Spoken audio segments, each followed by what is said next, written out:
The Simone Feiler Podcast, giving authors a platform. Welcome to the podcast. Chatting with Professor Selena Bartlett, who is a distinguished leader in brain science on the podcast today. Super excited. Selena leads the Neuroscience and Neuroplasticity group at the Translational Research Institute at the Queensland University of Technology here in Brisbane, Australia. Selena's contributions to neuroscience, acknowledged by the Laurie Austin Award and 3 Women in Technology Awards, are complemented by her most rewarding role, as I've heard in her book, Parenthood. And we've just wrapped up 17 hours with Selena self-narrating her incredible new book called Being Seen, Master Parenting in the Digital Age. And I cannot stress enough how important this book is. Welcome to the Simone Feiler Podcast, Selena. Oh, thank you for having me. And thank you for recording the audiobook. It's been quite a journey, hasn't it? Yeah, I've enjoyed every minute of it. How was it for you? It has its moments. It was an overall excellent experience. It's exhausting, as most people have ever done it know. But I surprised myself, I think. I think my brain training and how I'm a neuroscientist and do neuroplasticity, I actually invoke a lot of these techniques to get through these kind of hard things, to try and minimise mistakes, and also think through this is how I run marathons and other things and do crazy things. I'm really into neuroplasticity, so I used a lot of the techniques rewarding myself for making less mistakes and things like that along the way. Right. So to get through it, because it was quite tiring to do. Are you talking as you were actually reading the books? Yeah, using a lot of techniques to calm my amygdala that I talk about a lot in my book through breathing, body posture, and thinking through I can do this, and all sorts of things I say to myself when I'm doing tough things. And especially anything that you're doing for a long period of time. You want to quit sometimes. This can be degrees or marathons or anything in life. Very true. Every part of that journey, there's a middle part where you want to quit. And so this is where neuroplasticity comes in, because when you hit that discomfort, that's where your opportunity for growth really is. Well, you did outstanding in there, and there were minimal mistakes. You did I was very impressed. And the content of your book is so good. We both cried. So good. We both laughed. It was like every grey section that came up in the book where your case study, I'm like sitting here with tears. Oh, no, I even cried today twice. But this is my work of my life, so it's not obvious from the front cover necessarily. The front cover is so grabbing. Got a mobile phone with Being Seen on it. So timely. It's so timely, the work that you've released with Being Seen. I was going to say you've put pen to paper to write about something that a lot of people have probably been thinking more so very recently. 28 years on from the release of the first phones featuring digital apps. I didn't know they'd been around for that long. Mm-hmm. And basically what you're talking about is the addiction of the whole thing. Yeah. Well, I think what I learnt, why am I doing this with such urgency and emergency buttons pressed in 2024, is because I was writing this book around brain health being everyone's business, which is why I have the Thriving Minds podcast and everything, is to help people realise they can be the boss of their brain. It's not easy, but there's some things you can put in place that no one's really telling you about. But then I was working with some of the experts in Brisbane and Australia, learning that Australia is one of the leading places for online child exploitation, and that I needed to change my knowledge around adversity in early life, childhood, and see what parents are actually facing. And it went exponential in September of 23. So my book cover and my emphasis on this is dramatic, because unless we talk about it and deal with it, all the rest of the stuff I'm talking about around, being seen through parent-child serve and return relationships, or food or exercise or sleep, doesn't matter. And that's how urgent this message is. So that is an appalling statistic. Australia is the highest. Not the highest. It just went up exponentially in September of 23, and most people think it's happening in other countries or not our children. So whenever you talk to parents about this issue, it shuts their brain down because it's so horrendous to think that this could be happening, but it's happening here. And so people don't like that message. So all the work we're doing is really around helping raise, and it's in the news every day now. And I'm afraid that it's going to saturate where people are going to turn off and go, I know that now. But what we need to do and what this book addresses is what you can do.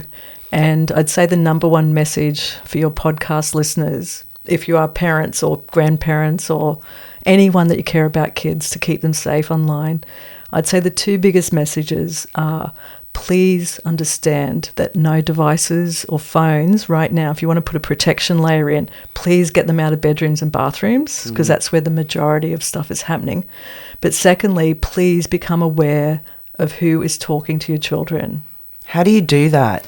By making boundaries around understanding that you paid for the phones, you paid for the internet plan, and you own that device, and they are children. Would you give your child a cigarette? No.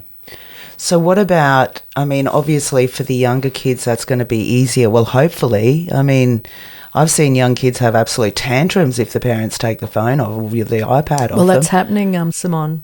So Kokoda Foundation takes all the kids that are addicted to gaming, and there's mothers trying to look after their kids on their own, and then they hit them because that's how bad it's becoming. You know what I mean? It's become such a deep issue through our society, but it's something no one wants to talk about. So that's why this was really important, that we have these conversations and start for every family to see this is happening in different ways in all sorts of homes, and that we need to do something. So as you know, there's multi-layers happening across Australia at the government level, but also there's stuff we can immediately do at home right now to protect your kids, and that's kind of why I went and put the phone on the cover of this book. Yeah, well, I think it's a very grabbing book, and I think I'm addicted to my phone. I can't leave it alone. You know, if I've got a down minute, I'm on my phone. Yeah. Even work-wise. Yeah. And everything is on our technology now, isn't it? It's the pandemic, isn't it?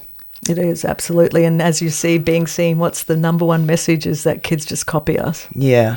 And so that's why the other message, obviously, around everything is how can we remove the screens between us and our kids? And then kids will see us doing that, so then they'll copy that. So there's lots of easy things you can do, and that's what we talk about, is the simple things. This book is not the message of what's wrong. This is the message of what you can do.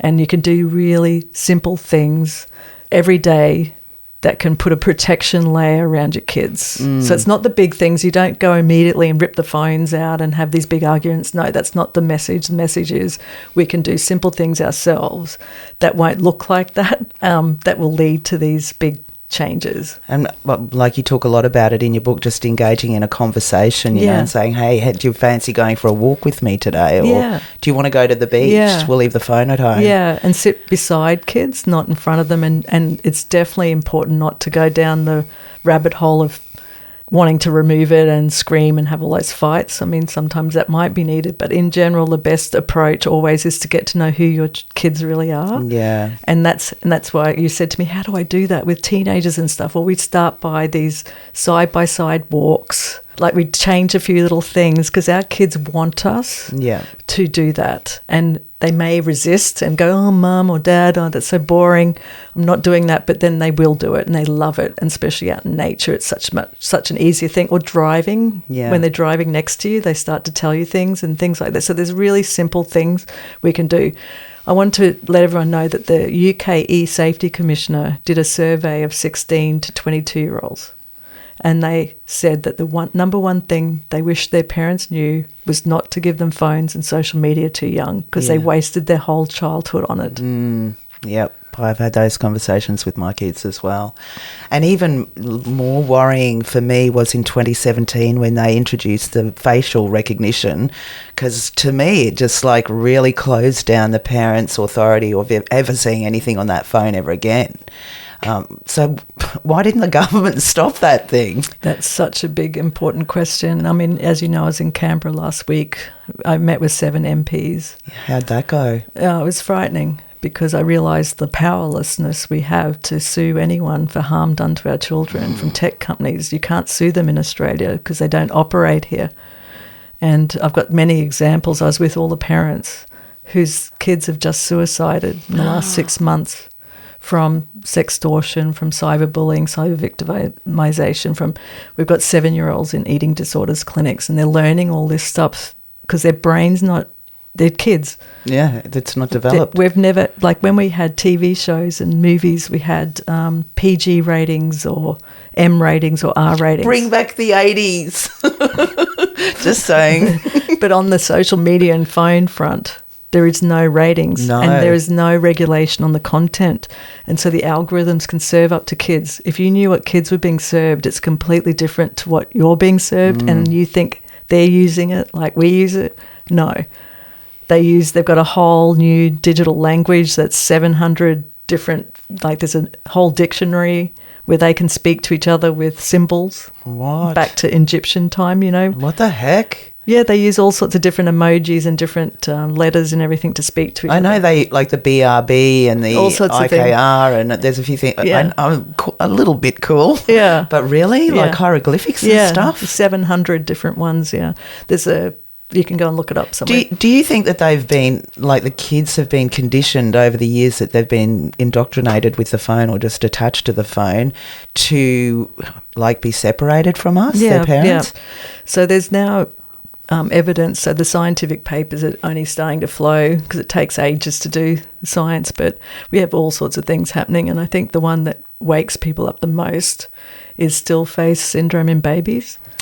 Okay. So that's because if you put like if I put my hand up now or my phone between us, yeah, how does that make you feel when you can't that look at my makes me feel face? blocked out. And that's what's happening to our kids. And so people now breastfeeding on their phones and all sorts of other things. And it's not just on mothers, it's parents and all of us, grandparents, all of us are on phones and everything. So it's become this big barrier. And so children aren't learning how to use their faces properly. What? Because as I said to you in part of my book, we're a social species. We're designed, most of our brain's designed for connection and reading each other's faces, and that's Body where language. empathy and everything comes from. But now we've got screens between people, it's really affecting our ability to read faces or even connect with each other because we're used to doing it online now. Yeah. And you see this more and more. You can go out anywhere now and just become aware, go to bus stops and you'll see kids, they're all sitting next to each other, but they're all on screen. Yeah, even like, gathos that they have or parties. I've got obviously teenage girls I've got girls in university as well, but they've told me they go to parties and everyone's sitting on their phone. Yep. So there's no interaction, and people will actually be at the party having a chat via their phone instead of having an open communication. Yeah. But I wanted to, you just said about the, what's it called, the baby? Still face baby syndrome. So elaborate on that. So once upon a time, there's a psychology experiment where if you get postnatal depression or some other things, you can lose your affect. Right. And there's these experiments where they have babies sitting in a high chair and their parents are interacting with them, but then they just still their face. They go still in their face. And then the baby just starts to get really reactionary, trying to grab their attention. Right. That's what babies do. They're always trying to grab our attention. That's the only part of the brain that's really fully important because they're trying to get your food, security, safety. Yeah. That's what the brain's doing inside a baby's brain.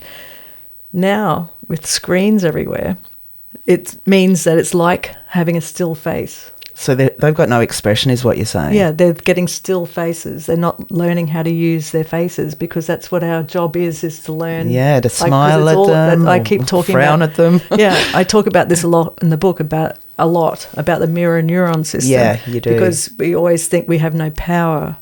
But when you understand that system, people are just copying you. And where's the most influence? In your home. Yeah. Kids are just copying everything you do, not what you say. So that's why if we don't want them to drink too much, then we can't drink too much. If we don't want them on their phone all the time, then we can't be on our phone all the time. My mum used to say, do as I say, not as I do. Yes. Yeah. Which is the wrong way around. Yeah. Because we actually know through I talk about this with Dr. Isolati from Parma in Italy. He was the one that discovered the mirror neuron system, and it wasn't that long ago. And so it's a very powerful system, and it makes so much sense why we develop so quickly human language in a very short space of time is because we copy each other. And you can see this always. When you're stressed, your kids become stressed, because they're just little kids. And this is the important thing. I think the thing that went missing, and it's no one's fault. There's no one to blame here. It's just the nature of the digital immersion went so quickly, so fast, that it became so normalised for all of us that we just thought it was normal for an 18-month-old to be given a phone. We never think that would have a consequence on their brain development. Well, that's the bit that's changing. We now know it does. You're talking about 18-month-olds actually going on the phone? Yeah, they're getting phones now for babysitting and for being quiet, because we actually, as a society, stop liking babies and children making noises. So the other thing I've noticed, once you become aware of this, you'll become hyper aware. You walk around an airport now, you don't hear little kids running around screaming. You go to a doctor's office, you can't have kids running around screaming. Everyone wants silence, right? So the parents feel very worried about what people are thinking about their kids, and so they just get handed iPads. You can even see it in parks. I mean, people are out walking now. Everyone's on a device. There's two problems there. Firstly, that the kids aren't allowed to make noise. And secondly, the 18-month-old having the thing, the kid's not running around, but the parents worrying about what other people are thinking. Do you think that all comes from the phone? No, I think it's multi-generational. Like I talk a lot about this, right? Like if you haven't been seen by your parents, and that's why being seen is the silver bullet to parenting, because when you feel really seen by someone that loves you, and it doesn't have to be biological, it just needs to be somebody that really, 100% has your back. Very few people have that. And that's the surprising factor, isn't it? We think that we've got families and all of this. We might have. But some of them mightn't be bigging you up enough or making you feel good enough so that you don't have... Well, and haven't really seen who you are. They've seen who they want you to be. And this is why it's huge. It's right, say it's a silver bullet. It's not easy to do, really hard to do, because societal expectations are that you are somebody that's done X, Y, and Z. But deep down, just because of the way the brain is formed, right, you come from different people, but you are an individual. And you might look like somebody, but the unique combination of the way the brain's built creates a different person. And that's hard to know who that person is, because we have all these expectations around what people should be doing, earning.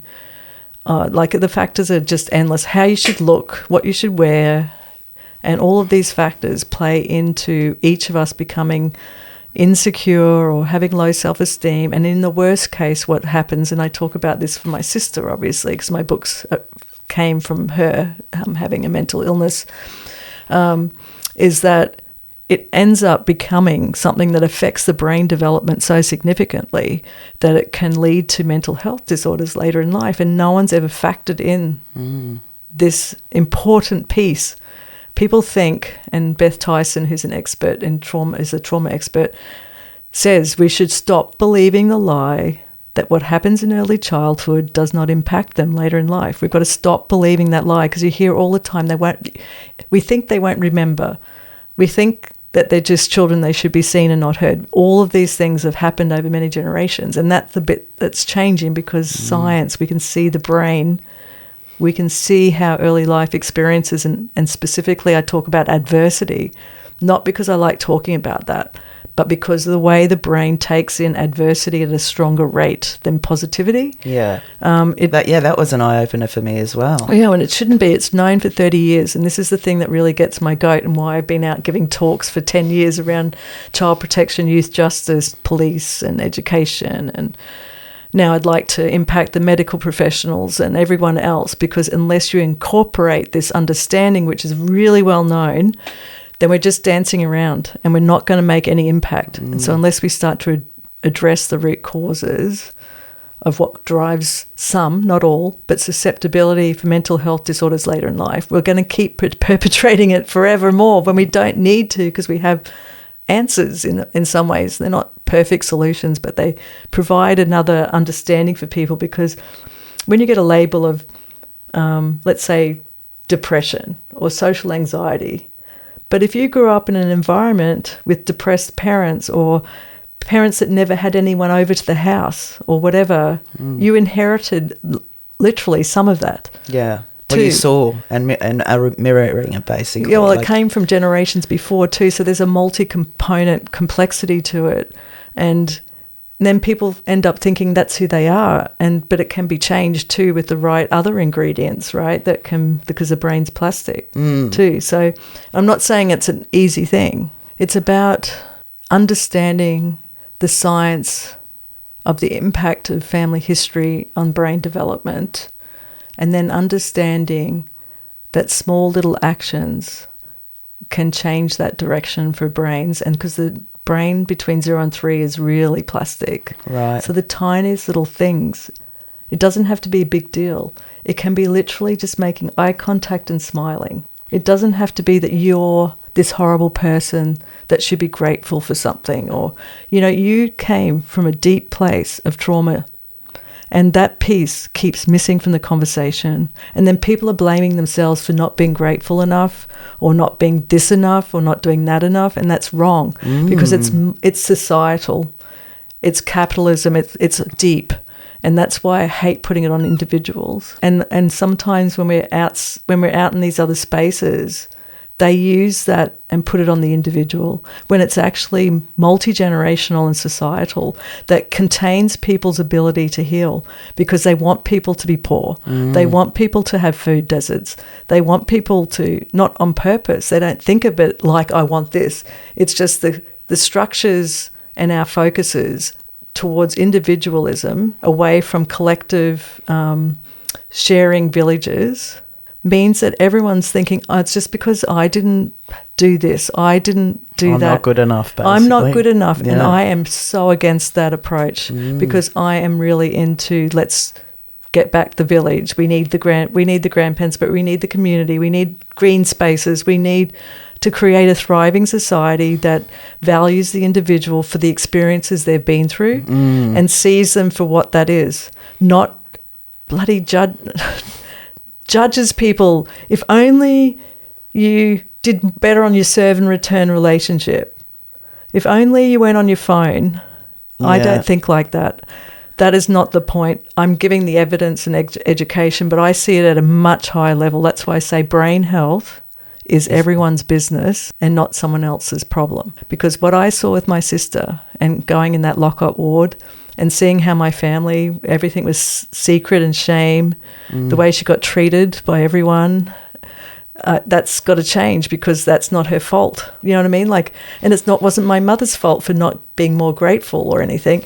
It was the nature of the whole experience, because we just have a baby and then we're thrown into the world, and then you're meant to raise this child, whereas driving licenses, you get P plates. Yeah, you get a book. You get books and exams. You get L plates. And now in Australia, you've got P plates twice. In America, you don't. But there you just got a baby, and good luck with that. And so this is a really important point to me, and why I call it being seen. It's not, I know, kind of wish I didn't call it master parenting, but it was the issue parents are facing with, because it's really something about, it's a huge conversation, and it's not on the individual. It is a massive conversation, and like you said, it's multi-layered, and you go in depth in your book.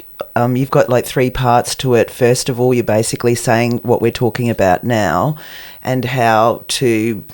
It's hard for me to articulate it. You do it so well because you know the subject well, but basically saying that it's the way that you need to be there for your children, basically. Yeah, but to accept that we need to be there for other people's children. Yeah. But also what you were saying before is that accept the children for the child is, not for who you want that child to be. Or, you should grow up and go to university, or you should be up and be a doctor, or you should be, you should make the football team. If they want to, go and play guitar, then you should encourage that. Yes, and another example that's a big one for me personally is where we love kids that do the right thing, say please and thank you, are quiet. We hate the kids that are rowdy, don't want to brush their hair, are creative more, or I call them free spirits. Yeah. And we give them a harder time. We do. Everyone does. School, everywhere, because we like an industrial model of people where they fit into a mold. And so I saw my role. I did terrible stuff, which I talk about a lot in the book. I'm just learning still. I'm not, We all are. We all are. But I think the one thing I pat myself on the back for, and I can see it now as my kids are older in their 20s, is the one thing I said to myself when I had them, because I was working in a lab in Canberra, my main job is to make sure no one squashes their spirit. So I did a huge job on my own, really, making sure when all the other people were trying to make them something, I did a really good job of protecting at least some of that space.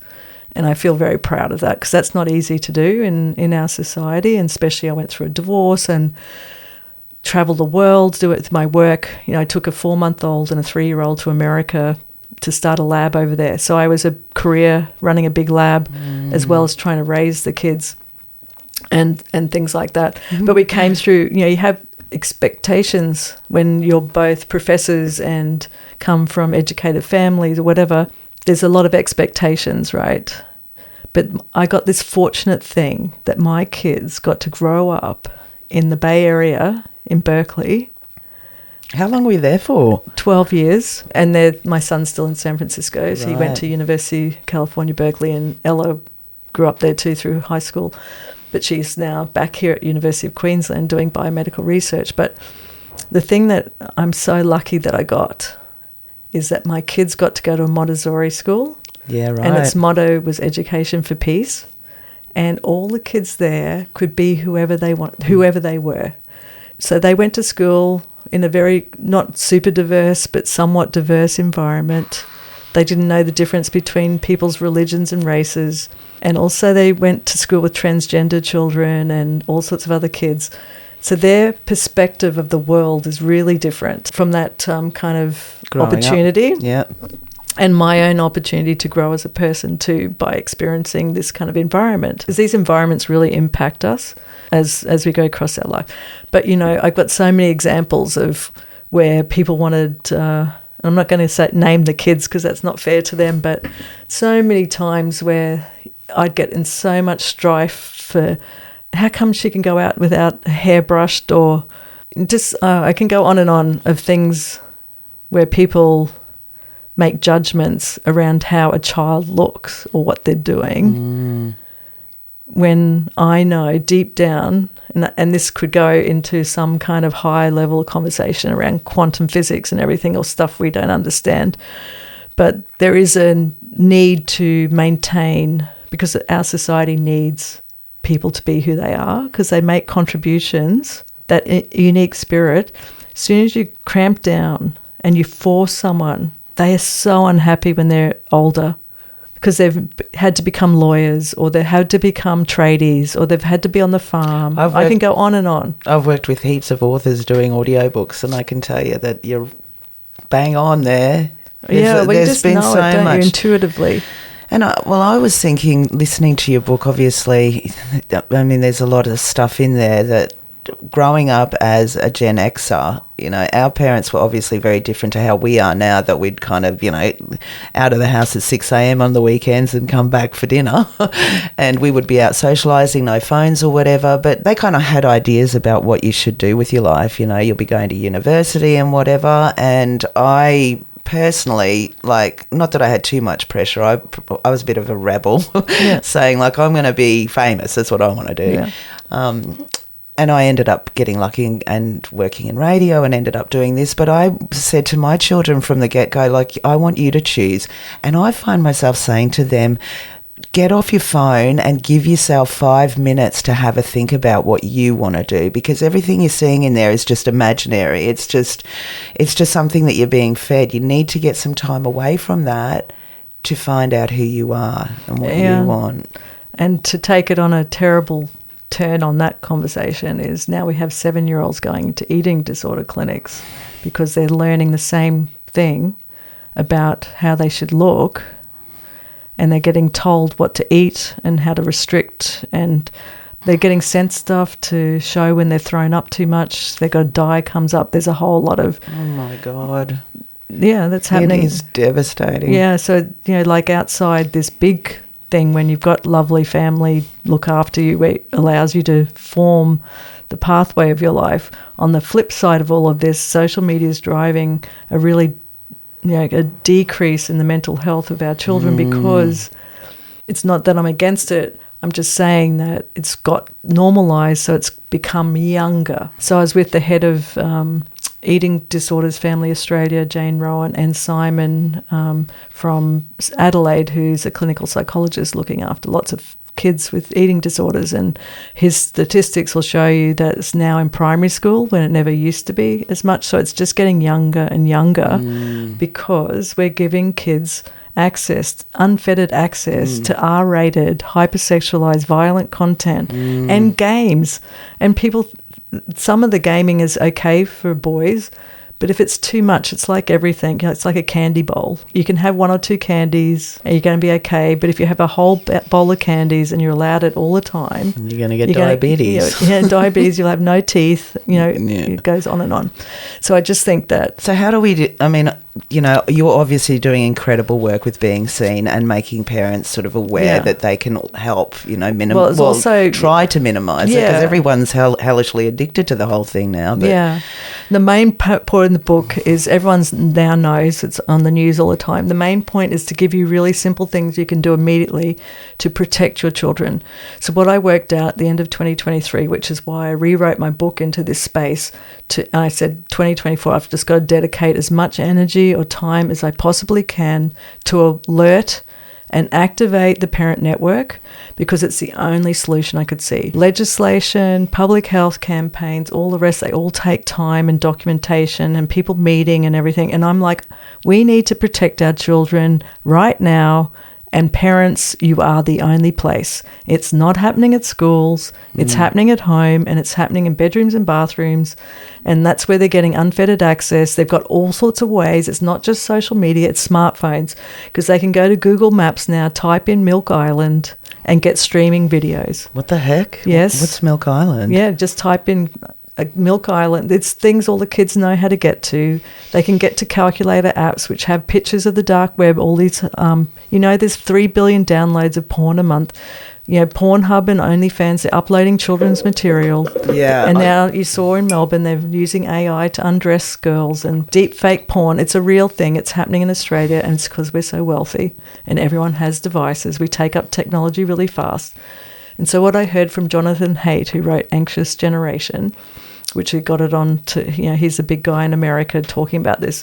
He said they've got no hope of doing anything in America about this because of Section 230, which limits no one can sue tech companies for harm. Yeah, you mentioned that. I thought I kind of knew how bad it was, but obviously, this is out of control. Well, so did I. I didn't know. I cried, Simone, for 2 months last year because I learnt from the leaders of this that are on the front end of it all, like Project Paradigm. They're on the Sunshine Coast doing an amazing job. And he came from Wales and he couldn't believe how lackadaisical it was here about. So the government's got no say over this? There's no hard say. There's no way to police and enforce it legally. You can't just say no. Then he's going to get backlash from all of us addicted people to the phone. Exactly. Yeah, it's a really deep problem. But I know that most parents still love and want the best for their kids, and they don't quite realise that it impacts their brain health and development and mental health. And so at least at the moment, only 3% of parents really think it's their kids. Yeah. Everyone else thinks it's someone else's kids, and mostly overseas and not here. So I think we're amongst the highest, Selena just said. Remember it went up 60%, and it went exponential in September of 23. So that's why I said 2024, it's do something or bust. Because with AI... obviously yesterday's news story about the school in Melbourne, and it was ironic because we had this brief conversation yesterday and I just said to you, that thing was on the news yesterday. You can't believe it. I didn't believe it. I don't know if anybody else saw that thing, but someone took a boy images. Have they found him? Have they named him? Yeah, but they got let out. Yeah. Yeah. Because it's, only 50 girls. Yeah, well, he took images of their Facebook and Instagram and Snapchat things and put them on AI images of porn, basically. Yeah, that was really horrendous porn, though. And uploaded them everywhere. Yeah.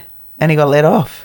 Yeah. So why did well, he I get... don't think he's let off. He'll probably be... They should... I think they're investigating. Yeah, they'll investigate and do something, but this happens all the time. So, this is just going to get worse unless... I was with Wayne Holsworth, and he's happy for me to say his name because he was with me in Parliament House, and he's out starting something called Smack Talk. He lost his son only November. He found him at home. Oh, my goodness. So sorry, anyone listening, if this triggers you, please stop listening. But he's out there trying to make a difference. He came to Parliament House, told 7 MPs over and over again how he lost his son, and it was all to social media, where they did where a 45-year-old man in Sydney, Liverpool, used his 15-year-old niece to send him a porn image and asked him to send him a photo back, and he fell for it. And he was the captain of the school, captain of the football team, and then asked for $500. And so he sent him $500, and then he asked for another $500. So his dad got involved at that point and pretended he's a police officer. Didn't stop him. And so because the images had gone out at the school, and Wayne thought he was helping his son because, you know, he didn't know that his son had been deeply impacted by this, and he'd never felt the same ever again about himself. No, he wouldn't. And so then he learnt on social media how to take his life. And his dad found him and found the steps that he'd learnt how to do that on social media. So this is one, people say that's exception to the rule. I'm saying to you, it's huge, and no one wants to talk about it, and I don't understand why it's like you don't give your kid a cigarette when they're 5 years old. No. Why would you give them the most dangerous device? None of our devices are secure. Yeah. Yeah, I agree. I mean, they listen to you as well. You know what I mean? You can talk. Well, I've had conversations and next minute the ads on my phone. Interestingly, they're picking up on children's voices. Wow. And sending them more sexual content than we get. That is outrageous. I think everybody... I'm going to open up a conversation with my kids and just find out what they're doing. Oh, well, my twins are adults now, but young adults, but I've still got a...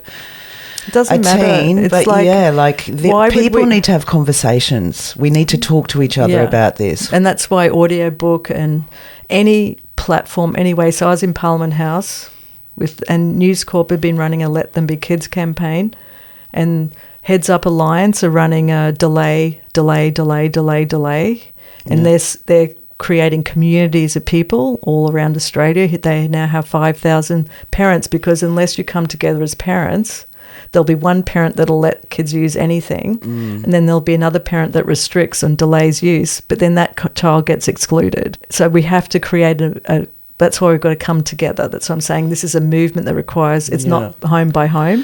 I just want to point out something that remember when the Bishop Mari got stabbed, and then the government tried to take X and wanted to take that thing down, and they couldn't, obviously, for what you're saying, we've got no control over it. Well, supposedly the E-Safety Commissioner says we can. Right. But there was I did see a lot of comments on X in particular, basically with people saying to the E-Commissioner, saying, you want to take our freedom, or you want to get our digital ID or whatever, and up in arms, thinking you're trying to control what we see as adults. But you're trying to present this whole thing it's not about that, it's actually about the children, and that's the problem. And we really need to jump on board. Well, that's our responsibility as adults. We don't let our children smoke until a certain age and their choice. We don't let them vote. We don't let them drive a car. You're a beacon shining light on this, because I, as a parent, wouldn't have really known. Well, because I'm one of these people that say, this is happening overseas. Of course. We have child sex trafficking in Queensland, from Coffs Harbour to Mooloolaba. There are hotels in Mooloolaba trafficking children. Disgusting. And because we're so naive and lackadaisical and think it's everywhere else, and it happens to the kids that have nobody looking after them, right? It happens to the most vulnerable kids, this kind of level of thing. This is Project Paradigm's work, and Conrad Townsend alerted me to it, and I was nowhere. I live up there too as well, and I was totally unaware. And that's why in September 23, I didn't sleep and I cried, because I was so shocked and I just couldn't believe that we weren't doing anything. So I said, right, reframe my book. This is the biggest issue. Forget about food. Give them as much sugar as you like. Yeah. Unless we deal with this, the rest is useless. So people are getting lovely, healthy lunch boxes now, but they're on their phones. So people are getting picked up from school and then getting into the car in the most dangerous place in the world. Isn't and that they're not crazy? with their friends taking public transport and interacting face-to-face and getting their friendship groups and learning how to look after themselves and operate. They're instead on their phones being talked to by no one knows who they're talking to. They've got thousands of contacts. And so I follow a lot of the parenting in the tech world Facebook groups, and I follow people on Instagram trying to alert parents to the dangers of Snapchat and everything like that. And she shows what happens if you set up a child's account on Snapchat. You immediately get 200 contacts, and she showed the names of the people that are coming on to get to all those kids. So everything has a messaging app now, which that's why I said to you there are zero safe places for children online. And 10 to 17-year-old boys are getting targeted the most for sextortion. Girls have the biggest risk for eating disorders from Instagram and Snapchat and other things. And because of, it's all about image and how you're meant to look and what you're meant to eat. And I was with a parent who her daughter asked... Even down to the photos you take of food to put online. Yeah, and don't upload any of your kids' stuff. Yeah, that's so... Because they're taking that and putting it up into... sites. That is really distressful. I mean, it's the whole thing's distressful, but if I put it personally and say me, I mean, I'm you are guilty. Everyone. I'm everyone. I mean, I'm the same. My daughter had Snapchat 5 years ago in America, which is way ahead of here. I had no idea, and she's only shared with me since. And really? I was horrified. Did you, back in, because as far as my understanding, I thought Snapchat was for the kids. It's a sexting app. Holy heck. It was built as a sexting app, and that's why it has disappearing messages. Yeah, disappearing messages. But I have said to my kids all along, nothing disappears, it's always there. Do be careful of what you're putting up. But police can't find people that put stuff there. That is disgustingly freakish and worrisome. And now... Get your kids off Snapchat. It's impossible because this is the issue, why we need to do multi-layer... It's not on families. Families are screaming for help, and they're not talking about it. Every home, I get contacted nearly every day. Every home is going through something, and they feel that a whack-a-mole, and they feel like helpless, and that's too late. It's all run over. It's done. We're done. This is the road, and it's a tech revolution, and we're done. We can't take care of it. And this is people that have full understanding are out there advocating for increases in age verification. They're saying to me, I can't do my 14-year-old girl, get her off. Yeah. So this is why we have to come together as a community and a society so it's not so hard on the parents, because the parents can't cope with having to navigate and get kids off their technology themselves. Yeah. And so this age verification is just the first step. But as you know, that doesn't work necessarily very well. No. So anyway, don't be afraid. You do need to be aware. It is happening in Australia. It's happening in most homes. Smartphones have now millions of apps. All of them have messaging ways of getting to your kids. It's not just Instagram, Facebook, and Snapchat. That's some social media. I'm saying it's all smartphones. They're messaging people on Google Docs. It became a big deal because the criminal gangs around the world worked out we're very wealthy. All of us have tons of technology compared to other countries. Our kids have access to cash apps, so they're targeting us. So why have we got tons of technology in this country? We're just the fastest to take up technology in the world. So is that the government? No, it's just us. We're just really good. We all went to internet banking way before America. America still writes checks. But who's saying that that's okay? The banks would have introduced that first before we could take it on.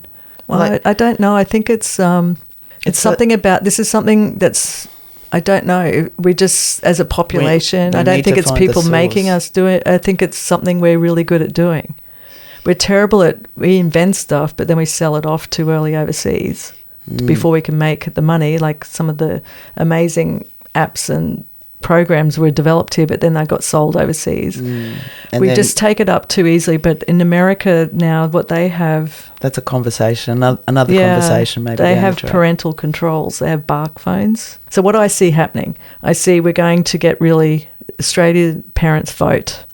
That's why I said we activate the parent network. We have to do it by phone calls and Zoom because social media down-regulates this algorithm.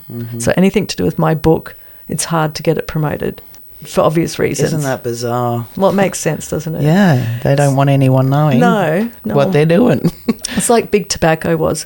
So we'll end up running a big public health campaign at some point. Remember when we used to all smoke and we didn't wear sunscreen? Yeah. So I will see it happening, and it takes too long, this approach, because you'll see it on billboards and then you'll see social stigma where it looks like you're doing child abuse by giving your kids phones and devices too young. How long do you reckon before this starts happening? Well, I think hopefully, because it's in all the newspapers and everything, I hope that it's going to be sooner than it might have been in the past. It normally used to take 25 years to do a public health campaign that end up getting people to change their behaviour around smoking and any other things that are addictive. Well, they brought in vapes, so that's the thing. And now I hear the little pillow nicotine patches that are in schools. How these, there's just so many things keeping us down. Consumer society. Someone needs to, put an end to that stuff. It's like, no, we're not having that in this country. I know. It's really hard. So it just makes me wonder, Well, so I think it also stems to our early life adversities. You see, that's why I think all addiction comes from that. That's in your book as well. It's a very comprehensive look at what Professor Selena and I have been chatting about today. It's an amazing book and enthralling, incredibly compelling that you'll just want to listen right to the end. And there's a twist in the end. It's sensational. Being Seen. It's going to be out in audio soon. But Professor, you're championing this subject, obviously, on so many levels. You've got your own podcast. You mentioned earlier Thriving Minds, but Being Seen as well. You've done a TEDx talk on it. And you've got an event coming up on August 8 in Brisbane. So is that open to the public? Oh, yes, and it's free. Yeah, Master Children's Mental Health in the Digital Age. So if you've been interested in this conversation and you're in Brisbane, then I'll put links in the chat down below so you can find out how to come, but tell us. I have to tell you, this is very important. South Bank TAFE gave me a 500-seat auditorium for free, and we put a panel together. We've tried to make it as easy for you to come to in the CBD, so there's trains and buses and everything at South Bank TAFE. It's Melanie Pilling from Courier Mail, me, and then Sam Jockle, the CEO of Parent TV, who's doing a documentary called Seen, around how to help yourself parent so you can parent your children more effectively, that documentary. And then, so it's all about the tools and ways you can do something immediately to protect your children and not feel like you can feel really frightened and think you're out of control, but there's some tiny simple things that you might resonate from this event.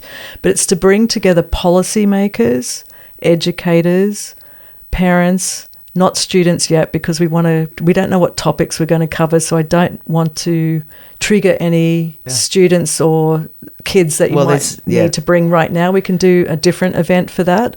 But for this, we need a Queensland-wide, this is an Australian issue. Yeah, but you're starting here, so if this goes well, you could potentially go state to state. Yes, we're going to be running summits around Australia, but obviously I'm in Brisbane and I'm a Queenslander. Yeah. Even though I spent a lot of time in America, I grew up in a small country town. There's no place like Queensland, we know. For people listening. And so that's why I'm very proud to say that Brisbane and South Bank TAFE, even though I'm a professor at QT, who's also been very supportive of me, I'm just so proud that they are willing to do that for people. So the event is free. Yeah, and it's on August 8th. August the 8th at 6 p.m. for a 6:30 p.m. start. It'll be over by 8 p.m. And I'm looking at also maybe trying to get a live stream, but obviously depends on if I can get some sponsorship or some help, because at the moment I'm trying to keep everything free.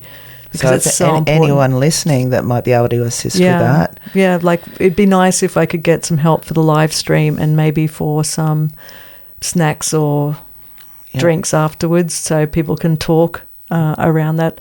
That would be lovely if there is anyone listening that could help out in that regard. Ideally, I'd also like to be able to hand out my book so people can leave with something to do straight away that day, that night. That's not alarming, but really simple. Because what I see happening, and I interview a lot of these people on my podcast that are experts in how to protect children online, what they say to me over and over again, they say, this is horrible, Selena, but if we can teach parents just a few words or lines, that is a huge protective layer on their children. And people coming in can see that and they move on. And this goes to physical as well as online stuff. Right. And so for me, that's so powerful, that just hearing that, and even this podcast, we could even just get one child protected. And as much as I'd like to protect every child, because I think everyone deserves to be happy, healthy and strong and have the best start in life. Totally. It's a start. You can only make a start. There's a joint select committee in the federal government, both sides of Parliament, that are allowing us to write submissions about social media's impact on Australian society, and we can address certain terms of reference. So we've been activating as many organisations and people that understand this, and the more people that submit to that submission, the more political will they'll see around this issue of the deep need for us to do something to help families deal with social media and its impact on our children. Professor Selena Bartlett, you're a dead set legend, mate. You're doing such good work. I really appreciate you being on my podcast today. Thank you. Thank you for having me. All right. And for details how to contact Selena, it's profselenabartlett.com.au is the website, which I'll put in the link below.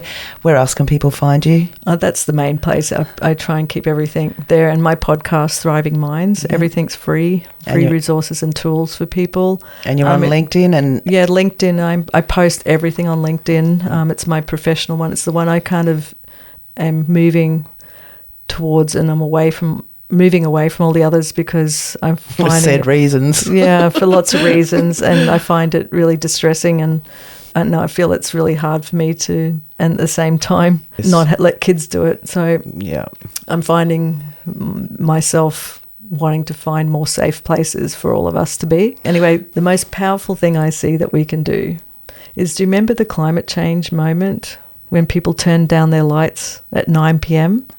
There was a movement that happened for a while where people turned off their lights at one day a year at 9 p.m.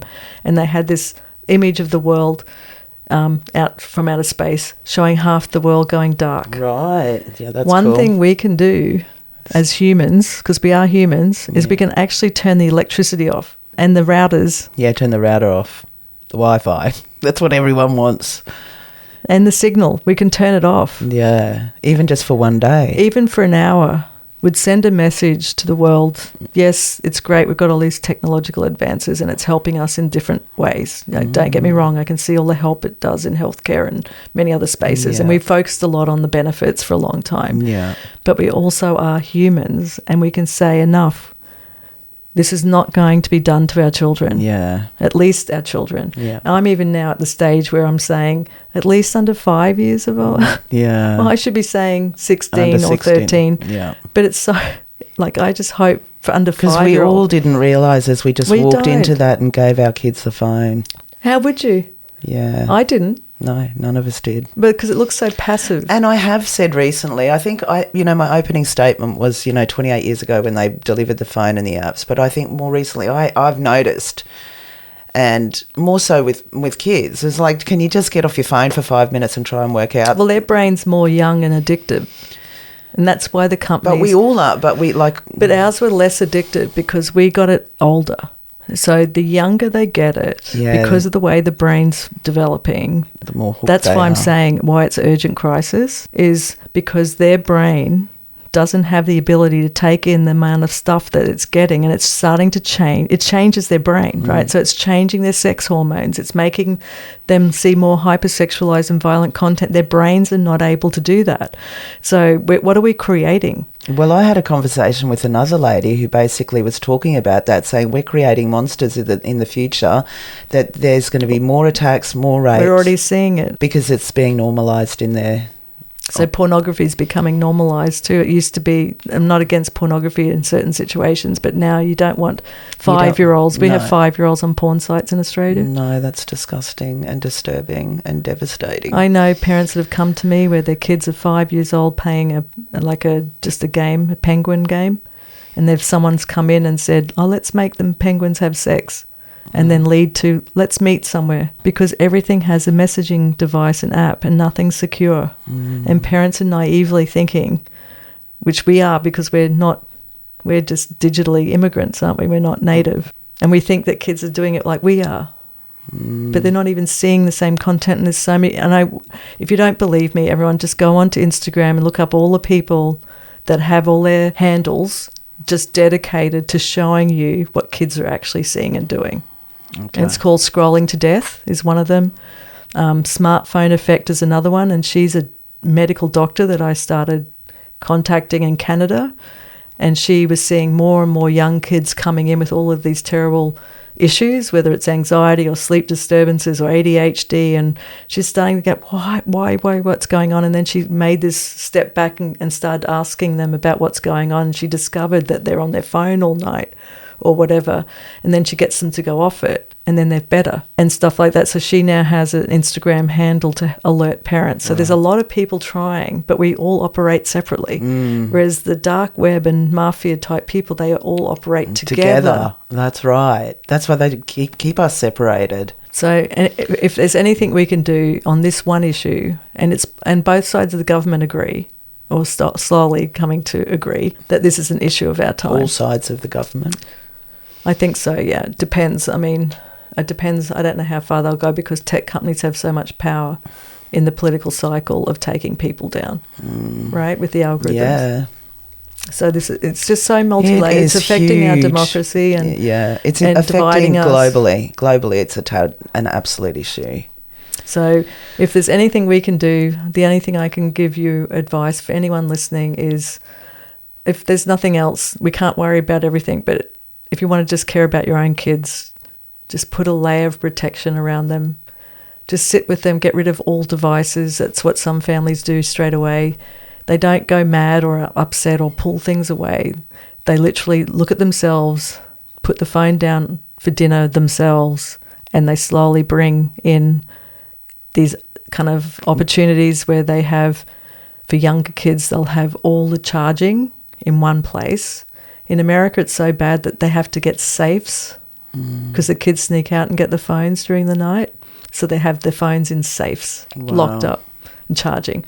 So these are family tech plans that you can develop together because you have to do what you want your kids to do. And that's the first place to start. And that's an easiest place because we can control that. And then taking your kids out in nature, taking them on holidays where there's no Wi-Fi, there's so many. Just letting them know, like being seen. Yeah, that I love you, I see you. And I just want to know what you're looking at. Like you can do really simple steps, not the violent, like, oh my God, we've got to get rid of this, because I can understand that feeling. It's probably what I would do.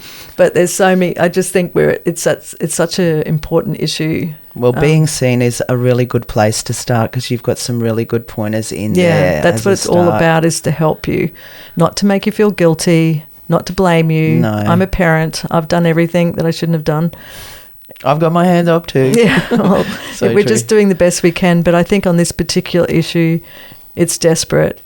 Everyone. I don't want your kids to be sextorted. I don't want them to be seeing what they're seeing. I want them to be protected for at least somewhat of a little bit of a childhood. So there's a whole movement, Heads Up Alliance, if you want to go and join them. They're on Facebook. They're starting a movement to end phone-based childhood. So they're trying to at least push a movement, because if we're all doing it together, that's the way to start. Yeah. You're doing a great job. Thank you. Thank you. Thanks for the chat today. I appreciate you very much. Thank you. And thanks for having me. Yeah, hopefully your book will be out very soon. All right, I better get to the edit quickly because we need this out now. And we might get Simone onto the Thriving Minds podcast. Awesome. Promote her work. Thank you. I appreciate that. Well done. Thank you. Thank you. Thanks for joining the Simone Feiler Podcast. What's your story? Contact Simone for a chat at brisbaneaudiobookproduction.com.